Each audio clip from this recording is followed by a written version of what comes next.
i-update mo yung mga output mo. Itong week na to, ang target mo tatlo, ang iyong performance. Okay? Lesson number 3 tayo. Pwede ba kayo pa? Okay, everybody eyes to the board. So today, class, we're going to study about operations of functions. So what is the objective of the 11 cookery for our today's lesson? Already guys, let's all read together loudly. 1, 2, 3, go! Perform addition, subtraction, multiplication, division, and composition of functions. Yan. So, ang target ng 11 cookery ito. Para kang grade school, no? Tuntaan ka daw. Subtract, multiply, divide. Tapos mag-compose. Kaya lang, functions naman. Ano ba? Take 11 ka na. Iba naman, the high. So the next level. Okay, hindi na ito din ang discussion ng value. So how will you define operations and functions?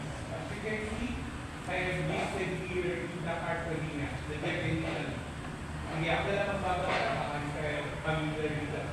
So let F and G be functions. Number 1, ito na yung addition class. They are sum denoted by F plus G. The function denoted by F plus G of X. F plus G of X is equal to F of X plus G of X. Okay, number 2, the different instruction denoted by F minus G. The function denoted by F minus G of X equal to F of X minus G of X. Alright, number 3, multiplication of that. Their product denoted by F times G. So yung multiplication by times yan, multiplication. Is the function denoted by F times G of X equal to F of X times G of X. Number 4, division tayo. Their quotient denoted by F over G, or F divided by G, is the function denoted by F divided by G of X equal to F of X divided by G of X. So pwede rin tayo natin yan over. Excluding the values of X where G of X is equal to 0. O take note. Daw, denominator, G of X, bawal naging 0. Sabi natin, undefined. And last, number 5. The composite function denoted by F, compose G. So, may nakikita ka dito na circle. Ako kayo ba itong Yung kita, ano, changes. Ito, ganyan. So, pag ginagawa yan, F, compose G na of X. Ganyan. Okay? So, pag ginagawa F, compose G of X equal to F of G of X. The process of obtaining a composite function is called function composition. Okay, so take a look at ito yung ating doon na definition o yung mga formula kumbaga class. Okay, example, illustrate our lesson number 1. Consider the following functions below. So ito yung given function natin sa f of x, p of x, g of x, h of x. Consider the following letter A, f plus p of x. So ano ba ang function?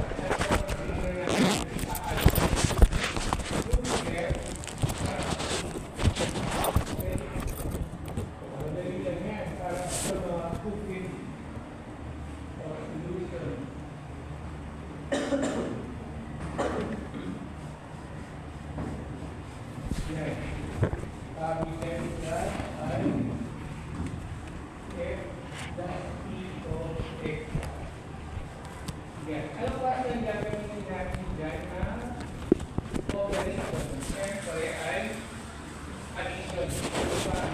So, number 1. So, ang sabi dyan class ay F plus D. Kapag niya. So, magiging F o X plus P o X. Diba, naging ganyan ka. Bakit doon sa ating formula, so, kung ito ay given. So, may ganyan. So, ano class dito? Ang f of x natin? X plus 3. Tama na ba? Ito. Ang p of x naman ito. 2x plus 2x minus 7. Yan, mag-a-add ka lang. Diba? Paano tayo mag-a-add? Combine, similar term. Hindi mo nakapareho. So, pareho na yung x. So, dalawa na ito, diba? Walang numbers sa unahan, may 1 ka dyan, hindi divisible. Diba? Sa algebra. So, 1x plus 2x, 3x. Tama ka? Divisible 1 ka dyan. Then, ito mga constant. 3 minus 7. Pag magkaiba ng sign, subtraction. Ito ngayon. So, 3 minus 7, 4. Tapos anong sign? Negative. Bakit? Malaki ito.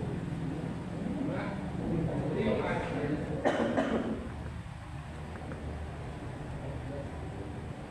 So, answer. Okay?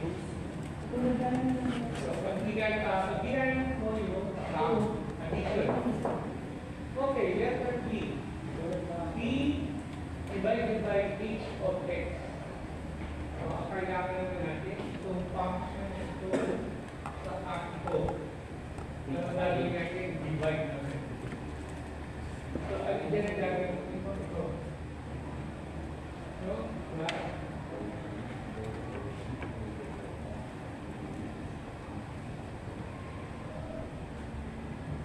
so, ano ang mangyayari dyan ka? P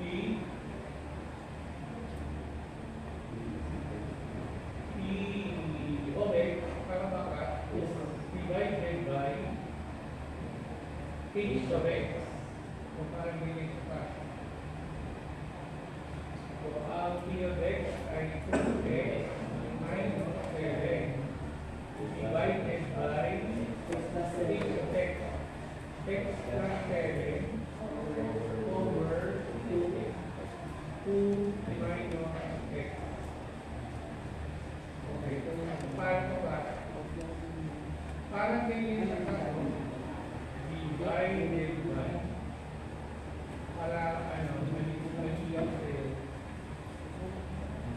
Okay? Pagka-divide ka, parang ginagawa natin junior high school ka o grade school. Diba ito yung dividend, ito yung divisor. So, pag nag-divide ka, yung divisor ay i-invert ko daw. O kunin mo yung reciprocal. Kabalik ka na. Okay. Ano nangyari dyan? Babalik mo.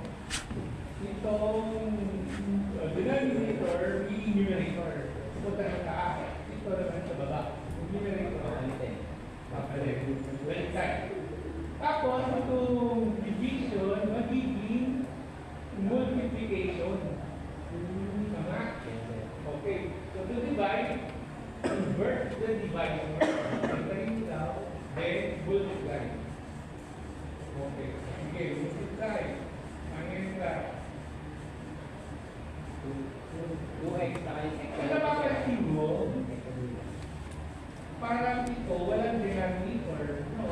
Over 1 yan. Okay. So, para ka mag-multiply, multiply the numerators. Then, multiply the denominators. So, yung multiply natin yan, multiply yun.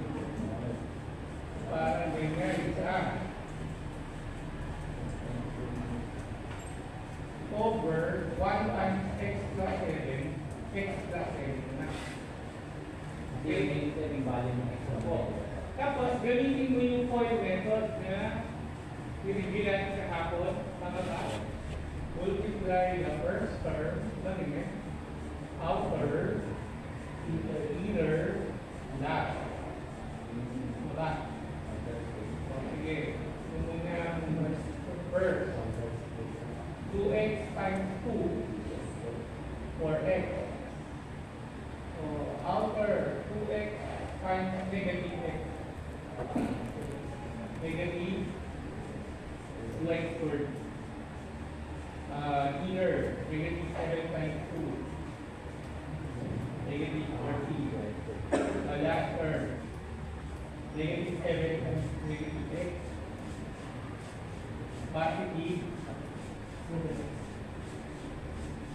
over ito. Yo, nag-get ko. Dali na.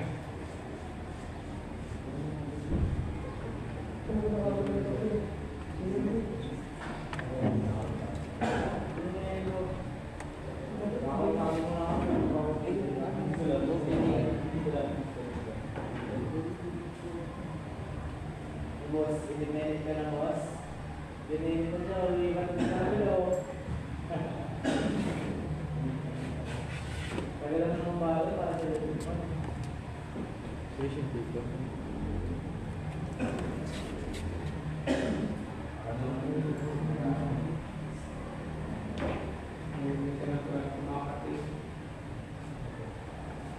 Oh, lagyan ko na ka. So, ay, first term. Yung void, sabi natin. Oh, 2x times 2 for x. Ito ng outer, 2x times negative x. Negative 2x squared. Ito inner, negative 7 times 2, negative 14. Last term, negative 7 times negative x. Negative plus negative. Diba basta yung negative, positive 7 times. Okay, learn over x plus 7. Tapos, simplify natin ito. Pagsamahin natin yung magkakatulad. So, mauna class yung x squared. Diba? Negative 2x squared. Tapos yung x. 4x plus 7x. Positive 11x. Tama, iaan siya. Then, negative 14. Over x plus 7. Ito yung sagot ka. Okay, negative siya ka. I-arrange mo siya in order. Siyempre, mauna yung x squared, then yung x, tapos yung constant. Okay? So, dito may bahagi dito class mo, yung pag-divide ay babalikan mo yung divide 4. Diba? Then, multiply mo siya. Okay, then, multiply mo yung numerators, multiply the denominators. Pag wala ang denominator, understood 1. Diba? Okay, lagi ganyan. Tapos, apply mo yung FOIL method. Then, ayusin mo yung sagot. O combine mo yung similar terms kung gagawin. Okay? Next, let us see. E minus h of x.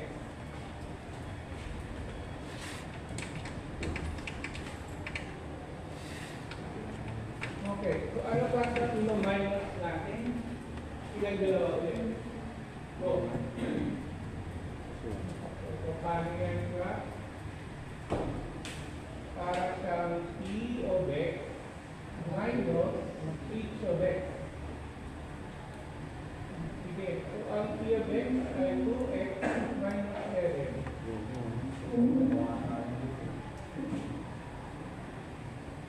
Minus, ang yung h of x?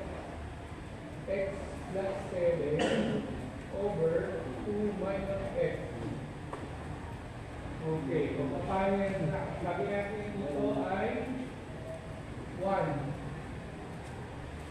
So, naalala niyo class yung butterfly method? Pwede nyo lang gawin mo. Pagin yun, no? Parang multiply. Okay, so ito, ang denominator mo ay 2 minus x. O pagin yan, multiply. Butterfly method, grade 2 ka. Then, ito. So, magiging x plus 7 times 1. O, parang ganyan ang praktis. Tama? Ito, yung ikay mo lang. Ito, then, pagano'n. O, 55. Parang iba dito ka. Parang ikin na ba? Yun. Parang lang. Diba? Ginamit natin yung foil method. So, ang nangyayari ay yung negative 2x squared plus 11x yan. 9 plus 14. Tama ba? Ito parang ito yung siya. Kinuha na lang natin na ito yun. Okay, then minus x plus 7. Okay, class. Ano mangyayari dito? Para mawala itong parenthesis, babagin mo lang yung mga signs. Class, kasi parang may invisible, negative 1 na siya. O, pag multiply mo yan, magiging negative 7. Pag multiply, parang negative. Negative 7, ay negative x, negative 7. Diba para mawala ito? So, mabago yung mga signs sa loob. So, magiging negative ito, negative ito. Yan. Over 2 minus x. Sige, so meron ba dyan similar term? Meron. Itong 11x saka negative x. So, magkaiba yung sign, minus. 11 minus 1. Invisible 1 minus. So, 10x na lang. Positive. Balak ito. Then, pagsamahin natin yung constant. 14 plus 7. Yan. 21. Okay mo yung common sign nila. Negative. Over 2 minus x. So, ito plus yung answer.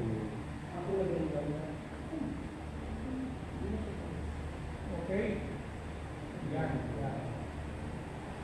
Pero hindi kayo ginagamitin ng word, ay ng stems. Pwede rin. Gusto nyo. Gamitin ng stems. Okay. Pero ulit, ginawa natin dito ay butterfly method. So, pwede rin ka, hanapin mo yung LCD. Ano ba ang LCD? Ito rin, 2 minus x. So, 2 minus x divided by 1 is 2 minus x. So, ito rin yun. Times ito. Parang ganun din. Diba? 2 minus x divided by 2 minus x times 1. So, multiply mo dito. So, ito rin yun.